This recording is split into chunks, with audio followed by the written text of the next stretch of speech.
Hello everyone and welcome to a brand new episode of Once Upon a Time. Laughter is like taking a vacation എന്നാണ്. നമ്മൾ എപ്പോഴൊക്കെയാണ് വെക്കേഷന് പോകാറ്? സാധാരണ നമ്മുടെ തിരക്കുള്ള ജീവിതത്തിനിടയ്ക്ക് ഒരു ചെറിയ റിലാക്സേഷന് വേണ്ടി അല്ലെങ്കിൽ ഒരു ബ്രേക്ക് എടുക്കാനൊക്കെ ആയിട്ടാണ് ഉല്ലാസയാത്രയ്ക്കും വെക്കേഷനൊക്കെ പോകാറ്. പക്ഷേ എന്നാൽ ഈ ലാഫ്റ്റർ വെക്കേഷൻ അല്ലെങ്കിൽ ചിരിയുടെ വെക്കേഷൻ നമ്മൾ വല്ലപ്പോഴും എടുത്താൽ പോരാ, എപ്പോഴും എടുക്കണം. അതായത് നല്ല നല്ല തമാശകൾ എപ്പോഴും കേൾക്കുക, സന്തോഷിച്ചിരിക്കുക. ശരിക്കും പറഞ്ഞാൽ വൺസ് അപ്പോൺ എ ടൈം അല്ല തമാശ കേൾക്കേണ്ടത്, പക്ഷേ വൺസ് അപ്പോൺ എ ടൈം കണ്ടുകൊണ്ട് എപ്പോഴും തമാശകൾ കേൾക്കുക, ചിരിച്ചുകൊണ്ടിരിക്കുക, ഹാപ്പി ആയിട്ടിരിക്കുക. അങ്ങനെ നിറയെ സന്തോഷം നിറഞ്ഞ ഒരു പുതുപുത്തൻ എപ്പിസോഡിലേക്കാണ് നിങ്ങളെ സ്വാഗതം ചെയ്യുന്നത്. Welcome once again to once upon a time. നമ്മുടെ ഷോ കിക്ക് സ്റ്റാർട്ട് ചെയ്യാൻ പോവാണ്. അതിന് മുൻപായിട്ട് നമ്മുടെ കോമഡി മാസ്ട്രോസിനെ സ്വാഗതം ചെയ്യാം. Let me first welcome Ramesh Pisharody, നമ്മുടെ സ്വന്തം ടിനി ചേട്ടൻ. വൺസ് അപ്പോൺ എ ടൈമിന്റെ ഇന്നത്തെ വേദിയിൽ എത്തുന്ന standup comedian mister Jithu from Muvattupuzha.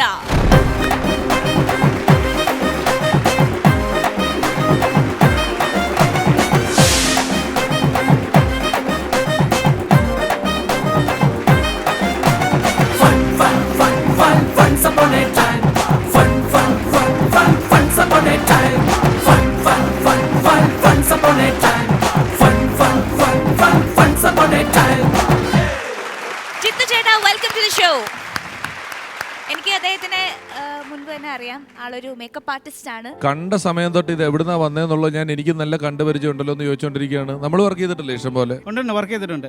അപ്പൊ മേക്കപ്പ് ആർട്ടിസ്റ്റ് ആയിട്ടുള്ള നമ്മൾ ഈ സ്റ്റാൻഡപ്പ് കോമഡിയിലോട്ട് വരാൻ തീരുമാനിക്കാനുണ്ടായ കാരണം എന്താ? അത് നമ്മുടെ സുഹൃത്തും ഗുരുനാഥനുമാണ് രതീഷ് കാരക്കാട് എന്ന് പറയുന്ന അദ്ദേഹമാണ് ഇതിലേക്ക് എന്നെ ക്ഷണിച്ചത്.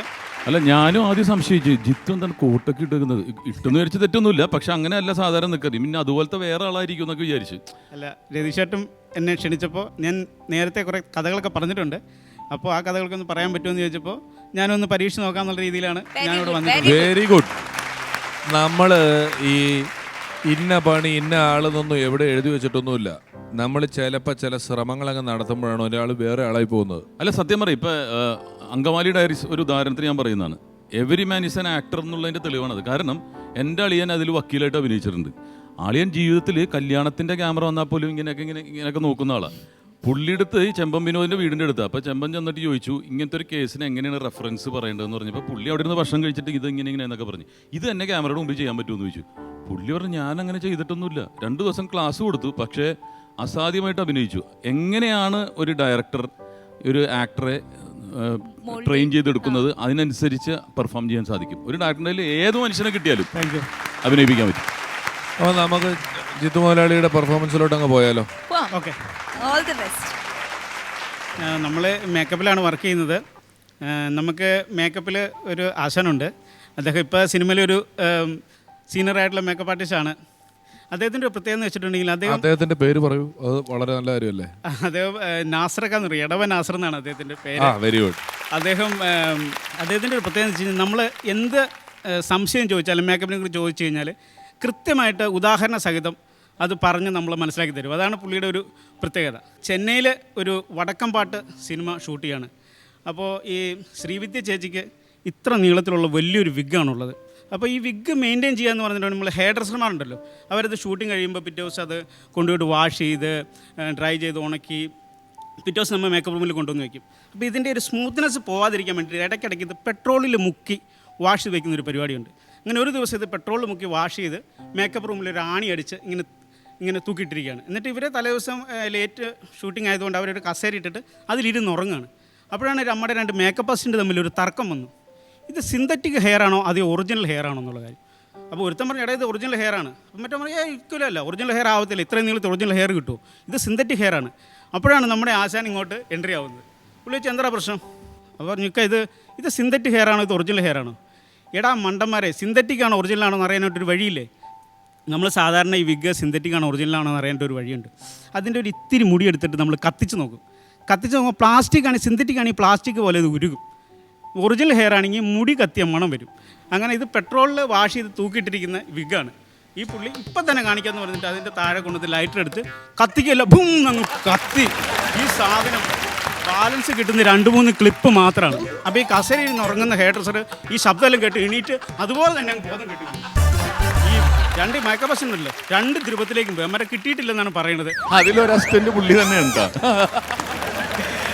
നാസർക്ക് എന്താ വെച്ച് കഴിഞ്ഞാൽ അവിടെ നിന്ന് നേരെ ഇറങ്ങിയിട്ട് റൂമിൽ പോലും പോയില്ല.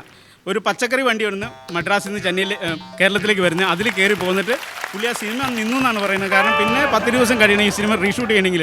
ഈ വിഗ് വരണം, പിന്നെ ഇത് അപ്പോഴത്തേക്കും ആർട്ടിസ്റ്റിൻ്റെ ഡേറ്റ് ഒക്കെ പോയി. അങ്ങനെ ആ പടം അങ്ങനെ നിന്ന് പോയി. അങ്ങനെയാണ് ഒരു കഥ. ഈ അഴ കെട്ടുമ്പോൾ പ്ലാസ്റ്റിക് കയറിട്ട് നമ്മൾ കെട്ടുമല്ലോ.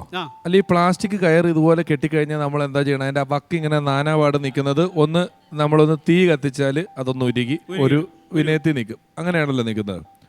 അപ്പോൾ ഞങ്ങളുടെ വീടിനടുത്ത് ഒരു ദിവസം ഞാൻ നിൽക്കുമ്പോൾ ഫയർ എഞ്ചിൻ അങ്ങ് പോകുന്നു 2 എണ്ണം. നാട്ടുകാരൊക്കെ ഓടുന്നുണ്ട്. എന്താ സംഭവം നോക്കുമ്പോൾ അവിടെ ഒരു തൊഴുത്തിനൊക്കെ കൂടെ തീ പിടിച്ചിട്ട് ആകെ പ്രശ്നമായിട്ടിരിക്കുക. ഹൗസ് ഓണർ ഇങ്ങനെ വലിയ കുറ്റബോധത്തോടു കൂടി അവിടെ ഇരിപ്പുണ്ട്. അപ്പം ഞാൻ ചെന്ന് ചോദിച്ചു എന്ത് പറ്റി ചേട്ടാന്ന് ചോദിച്ചു. വൈക്കോൽത്തൂറ് വെച്ചിട്ടുണ്ടായിരുന്നു, അതിൻ്റെ വക്കൊന്ന് ലെവൽ ചെയ്യാൻ വേണ്ടി ഒന്ന് തീപ്പെട്ടി വെച്ച് സെറ്റ് ചെയ്ത് നോക്കിയതാണ്. വൈക്കോൽത്തൂറിൻ്റെ അറ്റന്ന് കത്തിപ്പോയി. വൈക്കോൽത്തൂർ കത്തി കഴിഞ്ഞാൽ പിന്നെ 1-2 പശുക്കളുടെ തീറ്റ നിന്ന് പോയെന്നുള്ളൂ. ഇത് നമ്മുടെ ഒരു സിനിമ തന്നെ നിന്ന് പോയി, കുറേ ആൾക്കാരെ പണി പോയി. അല്ല ആ അസിസ്റ്റന്റ് ഇപ്പോൾ ഫീൽഡ് മാറുകയും ചെയ്തു. പിന്നെ നമ്മളെ നാട്ടിലൊക്കെ നമ്മൾ മേക്കപ്പിലാണ് വർക്ക് ചെയ്യുന്നതൊക്കെ നാട്ടിലൊക്കെ മൊത്തത്തിലൊക്കെ അറിയാം. അപ്പോൾ പൊതുവിലൊരു മേക്കപ്പ് ആർട്ടിസ്റ്റ് ആണെന്നുള്ള രീതിയിലുള്ള നമ്മളെ അംഗീകരിക്കാറുണ്ട്. അപ്പോൾ ഒരു തവണ നമുക്ക് ഈ ശിവരാത്രി സമയമാണ്. അപ്പോൾ നാട്ടിൽ വർക്കില്ലാണ്ട് ഞാൻ ഇരിക്കുമ്പോൾ നമ്മുടെ ഒരു സുഹൃത്തിൻ്റെ അച്ഛൻ എൻ്റെ അടുത്ത് വന്നിട്ട് ചോദിച്ചു, എടാ ശിവരാത്രിക്ക് എൻ്റെ കൊച്ചുമോനെ ഒരു ശിവനായിട്ട് പരമശിവനായിട്ട് വേഷം കെട്ടിക്കാവോ? ഞാൻ പറഞ്ഞു കെട്ടിക്കാം, ശരിയാക്കാം. അപ്പോൾ എൻ്റെ എത്ര രൂപ വേണം? ഞാൻ പറഞ്ഞു എന്തെങ്കിലും തന്നാൽ മതി, കുഴപ്പമൊന്നുമില്ലെന്ന്. അപ്പോൾ ഞാൻ പ്രതീക്ഷിക്കുന്ന 1000 രൂപ കിട്ടുമായിരിക്കും. പുള്ളി വേഗം തന്നെ 3000 രൂപയ്ക്ക് എടുത്ത് തന്നിട്ട് പറഞ്ഞു ശിവൻ കറക്റ്റായിരിക്കണം, എല്ലാം നീ സെറ്റ് ചെയ്തോ. അപ്പോൾ ആ സമയത്ത് തന്നെ വർക്കില്ലാണ്ടിരിക്കുക. ഈ പൈസ കിട്ടിയതുകൊണ്ട് ഞാൻ കടയിലെ കാര്യങ്ങളൊക്കെ ചെയ്തു, കറണ്ട് ബില്ലടച്ചു, വീട്ടിലെ കാര്യങ്ങളൊക്കെ ചെയ്ത് പിന്നെ ചെറുതൊക്കെ മേടിച്ച് ഈ പൈസ തീർന്നു. പക്ഷേ ഇന്ന് പിന്നെ ഞാൻ മറന്നുപോയി. ഒരു 2 ആഴ്ച കഴിഞ്ഞിട്ടാണ് വീണ്ടും പിന്നെ ശിവരാത്രി ഉള്ളത്. ഈ ശിവരാത്രി തലേൻ്റെ തലേദിവസം ഇദ്ദേഹത്തെ കവലയിൽ വെച്ച് കാണുമ്പോൾ ചോദിക്കുകയാണ്, എടാ മറ്റേ സെറ്റായില്ലേ, പരമശിവൻ സെറ്റായിട്ടില്ലേ? അപ്പോഴാണ് ഞാൻ ഓർക്കുന്നത്, ദൈവമേ പരമശിവനെ സെറ്റാക്കണം. ഇത് ഫുള്ള് പരമശിവൻ്റെ കോസ്റ്റ്യൂമും പാമ്പും ശൂലവും ഉടുക്കും എല്ലാം വേണം. പിന്നെ വിഗൊക്കെ നമ്മുടെ കയ്യിലുണ്ട്. ഞാൻ പറഞ്ഞു ശരിയാക്കാം, കുഴപ്പമൊന്നുമില്ല എന്ന് പറഞ്ഞു. ഞാൻ വീട്ടിൽ ചെന്നിട്ട് നോക്കുമ്പോൾ ഒരു മഞ്ഞ ബെഡ്ഷീറ്റുണ്ട്. ഈ ബെഡ്ഷീറ്റ് ഞാൻ ചാടി പിടിച്ചത് കീറിയൊരു പുലിത്തോല ഉണ്ടാക്കുന്ന രീതിയിലാണ്. അപ്പോൾ വൈഫും പിടിച്ച് ഇത് തരുത്തില്ല എന്ന് പറഞ്ഞ് അങ്ങനെ അങ്ങോട്ടും ഇങ്ങോട്ടും വരികയായി. അത് ഒരു വിധത്തിൽ കീറിയെടുത്ത് അതുകൊണ്ടൊരു പുലിത്തോല ഉണ്ടാക്കി. പിന്നെ ഒരു വാഴയുടെ ഈ ഓല ഇതുണ്ടല്ലോ വാഴച്ചപ്പട്ട, അതുകൊണ്ട് ഒരു പാമ്പിനെ ഉണ്ടാക്കി. പിന്നെ ഒരു വാരി എടുത്തിട്ട് ഒരു ശൂലം ഉണ്ടാക്കി, ഉടുക്ക ഫുൾ സാധനം സെറ്റ് ചെയ്തു. എല്ലാം സെറ്റ് ചെയ്ത് നോക്കിയിട്ട് നമ്മൾ മേക്കപ്പ് ബോക്സ് തുറക്കുമ്പോഴാണ് അറിയണത് ഈ പരമശിവനെ നീലയാക്കണമല്ലോ. നീലയാക്കാനുള്ള പാൻ കേക്ക് ഇല്ല. അപ്പോൾ പിന്നെ ഇനി ഒന്നുകിൽ എറണാകുളത്ത് അല്ലെങ്കിൽ മൂവാറ്റുപുഴ പോയി മേടിക്കണം. പിന്നെ അത് പോകാനും എനിക്കൊരു മടി. അപ്പോൾ എൻ്റെ ഒരു കൂട്ടുകാരാണ് എറണാകുളത്ത് പോകുന്നുണ്ട്. അപ്പോൾ ഇവൻ്റെ കയ്യിൽ ഞാൻ കുറച്ച് പൈസ കൊടുത്തിരുന്നു, എടാ ഇന്ന കടയിൽ പോയി കഴിഞ്ഞാൽ നീല നിറത്തുള്ള പാൻ കേക്ക് കിട്ടും, അത് നീ മേടിച്ചോണ്ട് വരണം, നാളെ പരമശിവനാക്കാനുള്ളതെന്ന് പറഞ്ഞു. ഇവൻ നോക്കട്ടെ റെഡിയാക്കാം, നീ ബാക്കിയെല്ലാം സെറ്റായിക്കോളാം എന്ന് പറഞ്ഞു. ഞാൻ ബാക്കിയെല്ലാം സെറ്റാക്കി. പിറ്റേ ദിവസം നേരം വെളുത്തപ്പോഴേ ഒരു സൈക്കിളൊക്കെ എടുത്തുകൊണ്ട് പാൻ കേക്കായിട്ട് കൊണ്ടുവന്നു. എടാ ഇതാ പാൻ കേക്ക് നീ റെഡിയാക്കോളാൻ പറഞ്ഞു. ഞാൻ ഈ ചെറുക്കനെ പിന്നെ പുലിത്തോലൊക്കെ അണിയിച്ചു, പിന്നെ ബിഗൊക്കെ വെച്ച് രുദ്രാക്ഷമൊക്കെ ഇട്ട് പാമ്പിനെ എല്ലാം ഫുൾ സെറ്റ് ചെയ്തിട്ട് ഈ പാൻ കേക്ക് തുറന്ന് നോക്കുമ്പോഴാണ് ഇവൻ കൊണ്ടുവന്നിരിക്കുന്ന പച്ച പാൻ കേക്ക്. ഇതെന്താ ഇത് പച്ച പാൻ കേക്കല്ലേ? അപ്പോൾ അവന് ഇത് നീലയല്ലേ?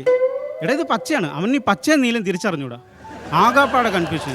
ഇനിയിപ്പോൾ എന്ത് ചെയ്യും? ഇനിയാണ് നീല സെറ്റ് ചെയ്യാനുള്ള സമയമില്ല. ഞാൻ വേഗം തന്നെ ഒരു കാര്യം എടാ എന്നെ ഇനി അവൻ പറഞ്ഞു, എടാ കുഴപ്പമില്ല അത് അടിച്ചു കൊടുക്കുക, അതൊന്നും വില അറിയത്തില്ല, പച്ച നീല ആൾക്കാർക്ക് എന്നെപ്പോലെ എല്ലാവർക്കും ഒന്നും അറിയാൻ പറ്റില്ല, നീ അങ്ങ് ചെയ്തോളാൻ പറഞ്ഞു. അവസാനം ഞാൻ എന്തായാലും പോട്ടെ എന്ന് വിചാരിച്ചിട്ട് ഈ പച്ച എടുത്ത് പരമശിവനെ അടിച്ച് പരമശിവനെ ഇങ്ങനെ പച്ചയായിട്ട് നിൽക്കുകയാണ്. അപ്പോഴാണ് നമ്മൾ ഏൽപ്പിച്ച ആൾ വരുന്നത്. ഇതുകൊണ്ട് ഇങ്ങനെ ഒന്ന് നോക്കി, എടാ ഇത് ഈ പരമശിവൻ പച്ചയാണോ എന്ന് ചോദിച്ചു. അപ്പോൾ ഞാൻ പതുക്കെ എൻ്റെ ഒരു ചെറിയ വെക്കിരിപ്പുണ്ടായിരുന്നു, പുള്ളീനെ വിളിച്ചുകൊണ്ട് വീടിൻ്റെ പുറകിലേക്ക് കൊണ്ടുപോയിട്ട് അതങ്ങ് ഒഴിച്ചു കൊടുത്തു. ഇതും കഴിക്കാൻ പറഞ്ഞു. പുള്ളി കഴിച്ചിട്ട് ഞാൻ പറഞ്ഞു, ശ്രീകൃഷ്ണനാണ് നീല, പരമശിവൻ പച്ചയെന്ന് പറഞ്ഞു. ആരോ ഒരാൾ നീലയുണ്ടെന്ന്. പക്ഷെ പിന്നെയും പ്രശ്നമുണ്ട്, ഈ റോഡ് ഷോ ഇറങ്ങി കഴിയുമ്പോൾ നാട്ടുകാരെല്ലാം കാണും പരമശിവൻ പച്ചയാണെന്ന്. അപ്പോൾ ഞാൻ പ്രാർത്ഥിക്കുക, ദൈവമേ എങ്ങനെയെങ്കിലും രക്ഷിക്കണേ. പക്ഷെ കറക്റ്റ് ഈ ഷോ ഇറങ്ങി 2ാമത്തെ മിനിറ്റിൽ മഴ, പരമശിവൻ ഫുള്ള് വാഷ് ഔട്ടായിട്ട് ഫുള്ള് കളറും പേപ്പർ, ശിവൻ പച്ചയാണോ നീലയാണെന്നുള്ള കേസ് ഒന്നും തിരിച്ചറിഞ്ഞില്ല. അങ്ങനെ ഘോഷയാത്ര കഴിഞ്ഞ് സംഗതി അടിപൊളിയായി കുഴപ്പമൊന്നും ഇല്ലാണ്ട് പോയി. അപ്പോൾ ഈ പാൻ കേക്ക് വാങ്ങിച്ചു തന്നവൻ പറഞ്ഞു, എടാ നീ അതിന് പൈസ മേടിച്ചെന്ന് എനിക്കറിയാം, എനിക്കെന്തെങ്കിലും ചെറിയ ചിലവ് ചെയ്യണം. അപ്പോൾ അവൻ എന്തെങ്കിലും ചെറുത് മേടിച്ചു കൊടുക്കാം, എന്തെങ്കിലും ചെറുത് കഴിക്കാൻ മേടിക്കാന്നുള്ള രീതിയിൽ നിങ്ങൾ അവിടുത്തെ ഉപഷാപ്പാണോ എല്ലാവർക്കും എനിക്ക് കണ്ടിട്ട് മൊത്തത്തിൽ ഉള്ളവർക്കെല്ലാം ഈ ചിലവെന്ന് പറഞ്ഞാൽ ഇത് തന്നെയാണ്. അപ്പോൾ ചെറുത് വാങ്ങിച്ചു കൊടുക്കാന്നുള്ള രീതിയിൽ. പക്ഷേ ഇത് ഇരുന്ന് കഴിക്കാനൊരു സ്ഥലമില്ല. ഞങ്ങളുടെയൊക്കെ ഭാഗം എന്ന് പറഞ്ഞിട്ടുണ്ടെങ്കിൽ ഞങ്ങളുടെയൊക്കെ നാട്ടിൽ ചെലവെന്ന് പറഞ്ഞ ഒരു പടല പഴവും 2 വടയും. ഓ എന്താണത്, ഏത് പുണ്യഗ്രാമത്തിലാണ് ജീവിക്കുന്നത്? പറഞ്ഞു അപ്പോൾ ഈ ഞങ്ങളുടെ ഭാഗത്തൊക്കെ ഈ കനാലുണ്ട്. കനാലിനകത്തേക്ക് ഇങ്ങനെ സ്റ്റെപ്പ് ഉണ്ടാവും. ആ സ്റ്റെപ്പിൽ താഴെ ഇങ്ങനെ പോയിരുന്ന് ഞങ്ങൾ രണ്ടുപേരും കൂടെ കഴിക്കാനുള്ള സെറ്റപ്പ് ചെയ്യാണ്. അപ്പോഴാണ് ഇവൻ്റെ അച്ഛൻ വരുന്നത്. ഇവൻ്റെ അച്ഛന് ചെറിയൊരു സംശയമുണ്ട്, ഇവൻ കഴിക്കാറുണ്ടോ. അങ്ങനെ കഴിച്ചു കഴിഞ്ഞാൽ വീട്ടിൽ പ്രശ്നമാണ്. അപ്പോൾ ഇവൻ്റെ അച്ഛൻ്റെ പേര് തങ്കപ്പൻ എന്നാണ്, ഇവൻ്റെ പേര് അനീഷ്. അപ്പോൾ താഴെ ആഴോ ഇരിക്കുന്ന പുള്ളിക്ക് കാണാം, പുള്ളി സൈക്കിളിൽ നിന്നുകൊണ്ട് തന്നെ ആരടാ അനീഷാണോ എന്ന് ചോദിച്ചു. അപ്പോൾ പുള്ളി ഒരു സെക്കൻഡ് പോലും പാഴാക്കാതെ അപ്പം തന്നെ അല്ലടാ തങ്കപ്പാന്ന് പറഞ്ഞു. ആ ശരിയെന്ന് പറഞ്ഞ് പുള്ളി അങ്ങ് പോവുകയും ചെയ്തു. അപ്പം ഞാൻ ചോദിച്ചു, ഇതെന്താടാ സ്വന്തം അപ്പനെ കയറിയിട്ട് തങ്കപ്പാന്ന് വിളിക്കണമെന്ന് ചോദിച്ചു. അപ്പോൾ അവൻ പറയാണ്, അല്ല ചേട്ടാന്ന് പറഞ്ഞാലും അല്ല എന്ന് പറഞ്ഞാലും ചിലപ്പോൾ അപ്പം വന്ന് നോക്കും. എന്തായാലും ഞാൻ തങ്കപ്പാന്ന് വിളിക്കാൻ ചാൻസ് ഇല്ലല്ലോ, അതുകൊണ്ട് അങ്ങനെ അന്ന് അവൻ രക്ഷപ്പെട്ട്. അപ്പോൾ ഇദ്ദേഹത്തിൻ്റെ സ്കൂളിൽ പഠിക്കുന്ന ഒരു കഥയുണ്ട്. ഞങ്ങൾ 9ാം ക്ലാസ്സിൽ നിന്ന് 10ാം ക്ലാസ്സിലേക്ക് ജയിച്ചു. അപ്പോൾ ഞങ്ങളുടെ വീടിനടുത്തൊരു അമ്പലമുണ്ട്. അവിടെ ഞങ്ങളുടെ വീടിൻ്റെ അവിടെ നിന്ന് ഒരു 4 കിലോമീറ്റർ അപ്പുറത്തൊരു അമ്പലമുണ്ട്. അവിടെ സ്കൂൾ അടയ്ക്കുമ്പോഴാണ് ഉത്സവം. അപ്പം ഞങ്ങളവിടെ ഉത്സവത്തിന് പോയി. പിന്നെ അന്ന് ചേർന്ന് കഴിച്ചില്ല. അന്ന് സ്കൂളിൽ പഠിക്കുന്ന സമയമാണ്. ഉത്സവം എല്ലാം കഴിഞ്ഞ് പിന്നെ സ്കൂൾ തുറന്നപ്പോൾ നമ്മുടെ ആ അമ്പലമുള്ള ഒരു സ്ഥലത്തുള്ള ഒരുത്തനുണ്ട്, കൂട്ടുകാരനുണ്ട്. അവൻ നമ്മുടെ അനീഷിനോട് പറയുകയാണ്, എടാ നീ ഉത്സവത്തിന് വന്നപ്പോൾ നിന്നെ ഒരു പെണ്ണ് കണ്ടിട്ട് ഭയങ്കരമായിട്ട് ഇഷ്ടപ്പെട്ട് അവൾ ചോദിച്ചത് ആരാന്ന് ചോദിച്ച്. അപ്പോൾ ഞാൻ പറഞ്ഞു എൻ്റെ കൂട്ടുകാരനാണെന്ന് പറഞ്ഞു. അപ്പോൾ ഈ അനീഷിന് ഭയങ്കര ആവേശമായി. അപ്പോൾ എന്താടാ അവളുടെ പേരെന്ന് ചോദിച്ചു. അപ്പോൾ മറ്റവൻ പറഞ്ഞു, എടാ അവളുടെ പേര് സ്റ്റെഫി. അന്നാണെങ്കിൽ സ്റ്റെഫിഗ്രാഫി ടെന്നീസ് കളിക്കുന്ന സമയം ഹിറ്റായിരിക്കുന്ന സമയമാണ്. അപ്പോൾ ഞാൻ എടാത്തം വെറുതെ പറഞ്ഞടാ. അപ്പോൾ ഇവനാണെങ്കിൽ ഒരു പെണ്ണ് ആദ്യമായിട്ട് ഇവന് ഇഷ്ടപ്പെട്ടു എന്നുള്ളൊരു ഇതിൽ ഭയങ്കരമായിട്ട് അതും മാറ്റാൻ അവന് താല്പര്യമില്ല. അപ്പോൾ ഇവൻ്റെ മനസ്സിലൊക്കെ ആണെങ്കിൽ ഓരോ സ്ഥലത്ത് ഈ പെണ്ണിങ്ങനെ ഉത്സവത്തിന് പോകുമ്പോൾ ആ സൈഡിൽ നിന്ന് നോക്കണതിൻ്റെ ഒരു ചിന്ത, ഇവിടെ സ്റ്റെഫിഗ്രാഫ് ഇങ്ങനെ കുട്ടി പാവാടയൊക്കെ ഇട്ട് അങ്ങനെ നടക്കണം, അങ്ങനത്തെ ഒരു ചിത്രം ഇവൻ്റെ മനസ്സിൽ വന്നു. അപ്പോൾ ഇവിടെ മാറ്റാൻ ഇവന് ഒരു രക്ഷയില്ല. അപ്പം പറഞ്ഞു, എടാ എനിക്കൊന്ന് കാണാൻ പറ്റുമോ? അന്നേരം പറഞ്ഞു, പെട്ടെന്ന് കാണാനൊന്നും പറ്റത്തില്ല, ഞാൻ നാളെ മുതൽ കത്ത് മേടിച്ചുകൊണ്ട് തരാം. കത്ത് ഇവള് കൂത്താട്ടോളം സ്കൂളിൽ പഠിക്കുമെന്നാണ് അവൻ പറഞ്ഞേക്കണേ. പിറ്റേ ദിവസം ഇവൻ കത്ത് കൊണ്ടുവന്നിരിക്കുകയാണ്. കത്ത് കൊണ്ടുവന്നിട്ട്, ചേട്ടനെ ഞാൻ ഉത്സവത്തിന് പറമ്പിൽ വെച്ച് കണ്ടു, എനിക്ക് ചേട്ടനെ ഭയങ്കര ഇഷ്ടമായി, ചേട്ടനെ കാണാൻ നല്ല സൗന്ദര്യമുണ്ട്. അപ്പോൾ ഇവൻ്റെ ഈ ഇന്ത എഴുതാൻ അവൻ അറിഞ്ഞുകൂടാ. അപ്പോൾ ഞാൻ പറഞ്ഞു, എടാ ഇത് അവൻ എഴുതിയതായിരിക്കാണ് ചാൻസ്.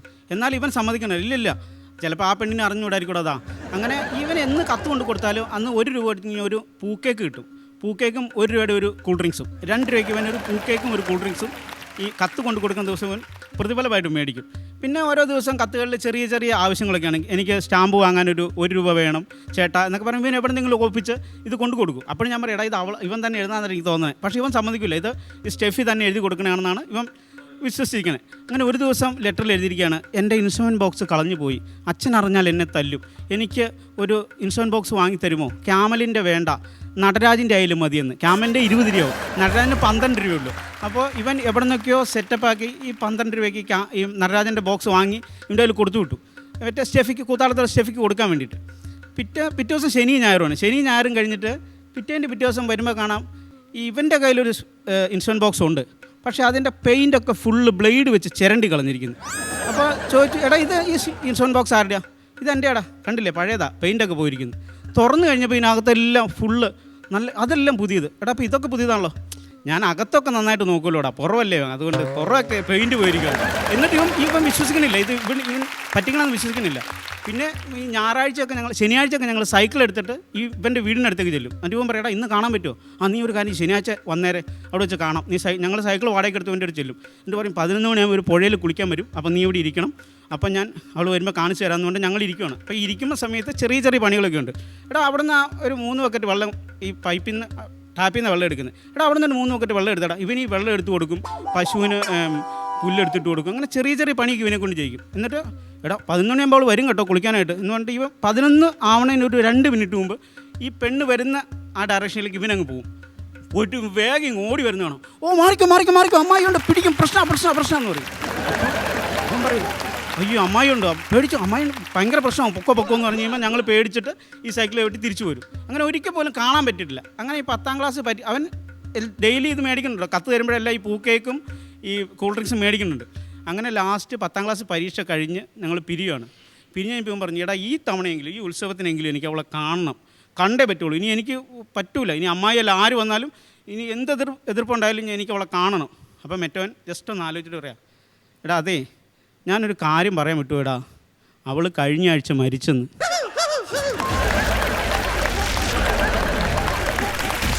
ഇവൾ മരിച്ചത് ഈ കാമുകനോട് ഇപ്പം പറയാൻ വിട്ടുപോയെന്ന്. 2 ആഴ്ച മുമ്പ് മരിച്ചവള്. എന്നിട്ട് ഇവൻ അവൻ നോക്കിയപ്പോൾ ഇനി അവനെ കൊണ്ട് പൂക്കേക്ക് ഒന്നും കിട്ടൂല. എന്നിട്ട് ഇവൻ ചോദിച്ചു, അപ്പം നീ ഇന്ന് രാവിലെ എൻ്റെ ഇന്ന് പൂക്കേക്ക് മേടിച്ചോടാന്ന്. അത് അവക്കടെ കുഴിമാടത്തി വെച്ച് പ്രാർത്ഥിക്കാനാണ്. Thank you. അടിപൊളിയായിരുന്നു കേട്ടോ പെർഫോമൻസ്. എനിക്ക് തോന്നുന്നത് പുള്ളി പതുക്കെ പതുക്കെ മേക്കപ്പിൽ നിന്ന് പിന്മാറിയിട്ട് ഈ രംഗത്തോട്ട് വളരെ ആക്റ്റീവ് ആവാൻ സാധ്യതയായിട്ടുള്ള ഒരാൾ തന്നെ അല്ലേ? ഇതിലായ കുഴപ്പമില്ല, മറ്റേ ചെറുതിലേക്ക് പോകാണ്ടിരുന്നത് മതി. ചെറുതിൻ്റെ പരിപാടി നിർത്തി. മദ്യം എന്ന് പറയുന്നത് ആദ്യമായിട്ട് ഞാൻ കാണുന്നത് എൻ്റെ വീട്ടിൽ തന്നെയാണ്. എൻ്റെ വീട്ടിൽ നിന്ന് എൻ്റെ ഫാദർ, എൻ്റെ അപ്പൂപ്പൻ ഒക്കെ ഈ ചെത്തിയ കള്ളിറക്കിയിട്ട് എൻ്റെ നാവിൽ കുട്ടിയായിരുന്നപ്പോൾ തോണ്ടി തരും എന്നാണ് പറയുന്നത്. അത് നല്ലതെന്ന് പറയണത്. വീരശൂര ഇതൊക്കെ പോകാൻ നല്ലതെന്ന് പറയുന്നത്. പുണ്യം ചെയ്ത ജന്മമാണല്ലോ നിങ്ങളുടെ. അല്ല, അപ്പൊ വീട്ടിലാണ് ഞാൻ ഈ കള്ള് കാണുന്നത്, ഇത് കാണുന്നത്. അപ്പൊ ഫാദർ എൻ്റെ ഓർമ്മ വെച്ച കാലം മുതൽ കഴിക്കുമായിരുന്നു. മരിച്ചുപോയി എന്തായാലും. പുള്ളി പക്ഷെ എല്ലാത്തിനും നല്ല വ്യാഖ്യാനങ്ങൾ തരുമായിരുന്നു. അപ്പോൾ ബൈബിളിലൊക്കെ വായിക്കുമ്പോൾ വീട്ടിൽ പള്ളിയിൽ അച്ഛനൊക്കെ വരുമ്പോൾ എല്ലാം ഇതിനെക്കുറിച്ച് ഇങ്ങനെ പറയുമ്പോൾ പുള്ളി അതിനെക്കുറിച്ച് പറയും. അപ്പോൾ ഒരു അച്ഛൻ വന്നപ്പോൾ പുള്ളി പറഞ്ഞു, അച്ഛാ ഇത് വെള്ളിയാഴ്ചയൊക്കെയാണ് വന്നത്. അപ്പോൾ അച്ഛൻ പറഞ്ഞു, അന്നെങ്കിലും കഴിക്കാതിരിക്കണം കേട്ടോ. ബൈബിളിൽ എഴുതി വെച്ചിട്ടുണ്ടല്ലോ 4 പേരുടെ മധ്യത്തിൽ ദൈവം ഉണ്ടെന്ന് എഴുതി വെച്ചിട്ടുണ്ടെന്ന് പറഞ്ഞു. 4 പേര് കൂടുമ്പോൾ ആ മധ്യത്തിൽ ദൈവമുണ്ട്. ദുഃഖ വെള്ളിയാഴ്ച പോലും പുള്ളി കഴിക്കും. അപ്പം ഞാൻ ചോദിച്ചു, ഇന്നെങ്കിലും ഒന്ന് കഴിക്കാതിരുന്നൂടെ എന്ന് പറഞ്ഞപ്പോൾ, നിങ്ങൾക്കൊന്നും കോൺഫിഡൻസ് ഇല്ല, കർത്താവ് മറ്റന്നാൾ ഉയർത്തെഴുന്നേക്കൊന്ന് ഉറപ്പാണ്, കോൺഫിഡൻ്റ് ആണ്, അതുകൊണ്ട് ഞാൻ ഇന്നേ ആഘോഷിച്ചു തുടങ്ങി എന്ന് പറഞ്ഞു. ഞങ്ങളുടെ അവിടെ ഒരു മദ്യപിക്കുന്നതാണല്ലോ. പുള്ളിക്ക് മദ്യപിച്ച് കഴിഞ്ഞാൽ പുള്ളി വഴക്കുണ്ടാക്കും. അപ്പോൾ വഴക്കുണ്ടാക്കാൻ പുള്ളിക്ക് ചെറിയ സെൻസ് ഒക്കെ ഉണ്ട്. അപ്പോൾ ഔട്ട് ഓഫ് ദ ബോക്സ് ഒരു ചോദ്യം വന്നത് എങ്ങോട്ടാണ് പോണേന്ന് പുള്ളിക്ക് മനസ്സിലായി. കാരണം തോപ്പിക്കാനായിട്ടേ ഇയാൾ ദേഷ്യം വന്നു കഴിഞ്ഞാൽ ഇങ്ങനെയൊക്കെയാണ് വേണ്ടതെങ്കിൽ പിച്ച് കൂടുന്തോറും ടോണിൻ്റെ ബേസ് കുറഞ്ഞുകൊണ്ടിരിക്കും. അങ്ങനെ പറയല്ലേ, ഇങ്ങനെ ഈ സാധനം വരും പുള്ളിക്ക്. വെറുതെ വർത്താനം പറയുമ്പോൾ ഇതാണെങ്കിലും ദേഷ്യം വരുമ്പോഴോ അത് പറയുമ്പോഴോ പുള്ളിയുടെ ടോൺ ഇങ്ങനെ ഫെമിനൻ ടോണിലോട്ട് പോയിക്കൊണ്ടിരിക്കും. അപ്പം പുള്ളി ഒരാളോട് ഷാപ്പിൽ ഇരുന്ന് തർക്കിച്ചുകൊണ്ടിരിക്കുമ്പം തർക്കത്തിൽ ഇയാൾ അടുത്ത 2-3 പോയിന്റും കൂടെ കഴിഞ്ഞാൽ ജയിക്കും എന്നുള്ളൊരു അവസ്ഥയിലെത്തിയപ്പോൾ ഈ ഓപ്പോസിറ്റ് നാളി വെച്ച് ചേട്ടൻ്റെ ശബ്ദം കുഞ്ഞുനാൾ തൊട്ട് ഇങ്ങനെയാണോ എന്ന്. ഇതിനെക്കുറിച്ചല്ല തർക്കം നടക്കുന്നത്. പക്ഷെ ഇത് മൂത്ത് വെക്കുമ്പോൾ ഇയാളേക്ക് ചേട്ടൻ്റെ ശബ്ദം കുഞ്ഞുനാൾ തൊട്ട് ഇങ്ങനെയാണോ എന്ന് ചോദിച്ചു. അപ്പോൾ ഒന്ന് ചോദിച്ചോണ്ടേ, ചേട്ടൻ്റെ ശബ്ദം കുഞ്ഞുനാൾ തൊട്ട് ഇങ്ങനെ മൂത്ത് വരുമ്പോൾ ചോദിച്ചോണം കേട്ടോ.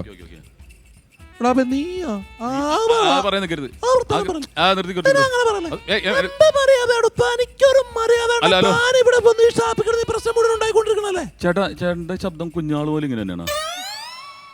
എങ്ങനെ? ഞാനിരിക്കുക കോട്ടയം റെയിൽവേ സ്റ്റേഷനിൽ നിൽക്കുമ്പോൾ വെള്ളത്തിൻ്റെ തന്നെ കഥയാണ്. ഈ റെയിൽവേ സ്റ്റേഷനിൽ തണുത്ത വെള്ളം കിട്ടുന്ന സാധനം നിങ്ങൾ കണ്ടിട്ടുണ്ടോ? നൂല് പോലെ വെള്ളം വന്നെ അതിനകത്ത്. അന്നൊരു ഫ്രിഡ്ജ് പോലത്തെ സാധനം റെയിൽവേ സ്റ്റേഷൻ വയ്ക്കുക. അതിങ്ങനെ തുറന്നു കഴിഞ്ഞാൽ നൂല് പോലെ വെള്ളം വരുള്ളൂ. അപ്പം മണ്ഡലകാലമാണ്. ഒരു സ്വാമി ഇറങ്ങി വന്നു. ട്രെയിൻ വിടാറായി. സിഗ്നൽ കൊടുത്ത സമയത്ത് പുള്ളി ഒരു 1.5 ലിറ്ററിൻ്റെ കുപ്പിയായിട്ട് വന്ന്, പെപ്സി കുപ്പിയായിട്ട് വന്നേക്കുവാ വെള്ളം നിറയ്ക്കാൻ വേണ്ടിയിട്ട്. പുള്ളി ഇത് നിറച്ചു. ഇതിങ്ങനെ നിറയാൻ തുടങ്ങി. ട്രെയിൻ ഓടാൻ തുടങ്ങി. പുള്ളി പോയി കയറണ്ടേ? പുള്ളി ഇങ്ങനെ നിറച്ചുകൊണ്ടിരിക്കുക. റെയിൽവേ സ്റ്റേഷനിലുള്ള മുഴുവൻ പുള്ളിനെ നോക്കി. ആ ഡോറ് ഇന്ന് വേറെ ആള് മുൻസാമേ ഇത് ട്രെയിൻ എടുത്തിടാ പാടാ എന്നൊക്കെ പറഞ്ഞ് വിളിക്കണ്ട പുള്ളി. അപ്പോൾ ഇങ്ങനെ ട്രെയിൻ ചെറിയ അനക്കേ തുടങ്ങിയിട്ടുള്ളൂ. ഇതിങ്ങനെ പകുതി കുപ്പിയായി.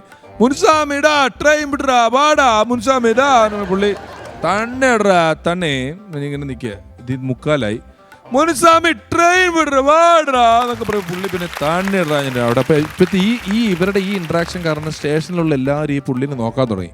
മുൻസാമി പതുക്കെ അടപ്പടച്ചിട്ട് നടക്കാൻ തുടങ്ങിയപ്പോഴാണ് മനസ്സിലായത് സംഗതി ഇച്ചിരി പാളിയിട്ടുണ്ട്. ട്രെയിൻ നല്ല മൂപ്പായി. പുള്ളിക്ക് കയറാൻ പറ്റുന്നൊരു സ്പീഡല്ല. പുള്ളി നടത്തം പതുക്കെ ഓട്ടോ ആക്കി. ഒരു 200 മീറ്റർ കൂടെ കഴിഞ്ഞാൽ ഈ പ്ലാറ്റ്ഫോം കഴിഞ്ഞ് പിന്നെ പുള്ളി പോയി. ശബരിമലയ്ക്ക് പോകും, പുള്ളി കോട്ടയത്ത് കിടക്കും. ഞാൻ നോക്കുമ്പോൾ മുനിസ്വാമി ഒരു ഓട്ടം തുടങ്ങിയിട്ട് ട്രെയിനിൻ്റെ ഒപ്പം ഓടി ഓടി ഓടി ഓടി ഓടി ആ ഡോർ എത്താറായപ്പോൾ ഈ കുപ്പി ഒരു ഒറ്റ എറിഞ്ഞിട്ട് ചാടി ഡോറെ പിടിച്ച് കയറിപ്പോയി. ഈ വെള്ളത്തിൻ്റെ കഥ പറയുമ്പോൾ തന്നെ ഞാൻ ഇന്ത്യൻ റുപ്പി എന്ന് പറഞ്ഞ സിനിമ ചെയ്തുകൊണ്ടിരിക്കുമ്പോൾ തിലകൻ ചേട്ടൻ്റെ അടുത്ത് എപ്പോഴും ഞാൻ പോയിരിക്കും. അവിടെ പോയിരുന്ന് കേൾക്കുന്നതെന്ന് പറഞ്ഞാൽ ഇപ്പോൾ ഇവിടെ കേൾക്കുന്ന പോലെയാണ്. ജീവിതത്തിൽ നിന്നുള്ള തമാശകളാണ്. നമ്മളെല്ലാ സിനിമയിലും നോക്കിയാൽ കണ്ടറിയാൻ പറ്റും. ആക്ഷനും ഇതൊക്കെ കൺട്രോൾഡ് ആയിരിക്കും. അതും ആക്ഷൻ എന്ന് പറഞ്ഞാൽ ചിലപ്പോൾ പറയുന്നതിന് മുമ്പായിരിക്കും. എന്താ പേര് അങ്ങനെ ആയിരിക്കും. അദ്ദേഹത്തിന് ഞാൻ കുറേ പഠിക്കാനുള്ളൊരു സമയം കിട്ടി. അപ്പോൾ ഒരു പടത്തിന് അദ്ദേഹം പോയപ്പോൾ ഇങ്ങനെ എഴുതി വെച്ചിരിക്കുകയാണ്, അമ്മേ എനിക്ക് ദാഹിക്കുന്നു വെള്ളം തരൂ. അമ്മയെന്ന് പറഞ്ഞ ഒരു കോൺവെന്റിൽ ചെന്നിട്ടാണ് അമ്മേ എനിക്ക് ദാഹിക്കുന്നു വെള്ളം വേണം എന്ന് പറയും. പുള്ളി അസിസ്റ്റൻ്റിൻ്റെ അടുത്ത് പറഞ്ഞു, അമ്മയെന്ന് വിളിക്കുന്നത് എന്തിനാ? അമ്മയല്ലേ ഫ്രണ്ടിൽ നിൽക്കുന്നത്, അമ്മ കട്ട് ചെയ്തേക്കെന്ന് പറഞ്ഞു. അമ്മ കട്ട് ചെയ്തു. അപ്പോൾ തന്നെ എനിക്ക് വെള്ളം തരൂ, ദാഹിക്കുന്നുണ്ടെങ്കിൽ പിന്നെ വെള്ളം എന്തിനാണ് ചോദിക്കുന്നത്? ദാഹിക്കുന്നു എന്ന് പറഞ്ഞാൽ പോരാ, വെള്ളം മറ്റേത് കട്ട് ചെയ്യാൻ പറഞ്ഞു. അങ്ങനെ കട്ട് ചെയ്ത് മൊത്തം കട്ട് ചെയ്തിരുന്നു. ലാസ്റ്റ് പുള്ളി പറഞ്ഞേ ഇവരില്ലാത്തതെല്ലാം കട്ട് ചെയ്തു. എന്നിട്ട് ഞാൻ വെറുതെ ആക്ഷനിൽ ഇങ്ങനെ കാണിച്ചിട്ട് പോകുന്നു, ഡയലോഗൊന്നുമില്ല, ഇങ്ങനെ കാണിച്ചിട്ട് പോകുന്നു. അപ്പോൾ ഇന്നത്തെ എപ്പിസോഡിൽ നമ്മൾ ഒരുപാട് ജീവിതഗന്ധിയായ തമാശകൾ, ലൈഫ് കോമഡീസ് ആണ് എൻജോയ് ചെയ്തത്. അപ്പോൾ ഇതുപോലൊരു മനോഹരമായ എപ്പിസോഡുമായി വീണ്ടും കാണാം. Until then, it's bye from Once Upon a Time.